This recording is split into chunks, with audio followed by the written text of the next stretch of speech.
sa kapangyarihan na pinagkaloob sa akin ng simbahan at ng Republika ng Pilipinas, pinapahayag ko na silang dalawa ay mag-asawa na sa ngalan ng Ama, Anak, at Espiritu Santo. Ang pinag-isa ng Diyos ay hindi dapat paghiwalayin ng tao. You may now kiss the bride. Ayan.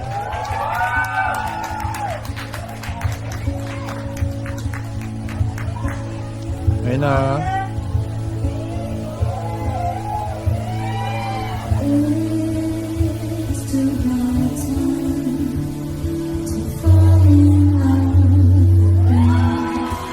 bilis naman. Isa pa. More.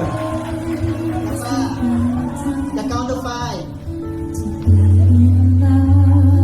5 counts. 5 counts. 5, 4, 3, 2. Walang Ikaw na kuhain ng picture. One more.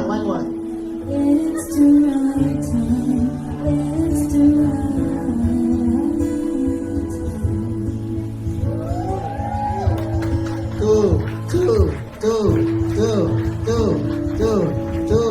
One.